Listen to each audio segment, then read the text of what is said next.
Well, this coloured diagram gives us an indication of nutrient availability at pH, soil pH.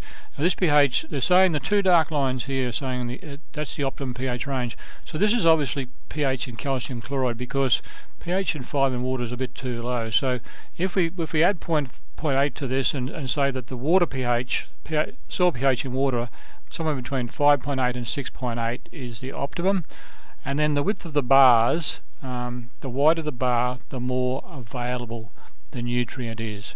So you notice most of the nutrients have got their maximum width in the optimum range, 5 to 6 in calcium chloride, or 5.8 to 6.8, something like that in water.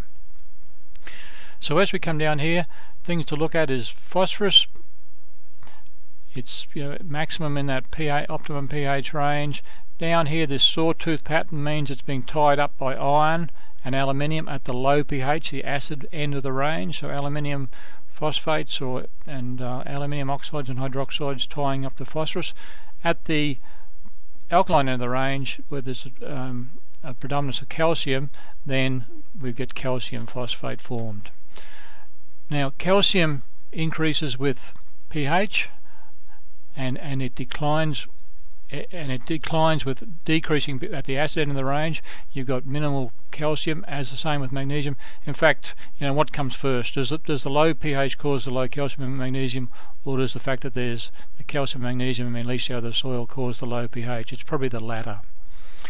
Down here in your trace elements, generally your cation trace elements, copper, zinc, manganese and iron, are more available at the acid end of the range. So what do we got? Copper, zinc, manganese, well there's iron up there, and the width of the bar here is wider, so it indicates it is more available down here at the acid end of the range. Boron's a little bit the same, but the one trace element that is different is the anion, molybdenum. Okay, it is more available at the alkaline pH range, and back in the days before we did much plant tissue testing, the rule of thumb was for pastures was you put on molybdenum every 4 years or something like that if your pH in water was less than 5.5. So what they were saying was low pH, low availability of molybdenum, therefore put on super MO or whatever every fourth year. So it's a good indicator. It's not to be taken quantitatively, don't take it too quantitatively, but it's just an indication of what goes on at what pHs. Okay, so it's a good indicator that we should be keeping our pH in this optimum range, 5 to 6 calcium chloride, 5.8 to 6.8, something like that in water.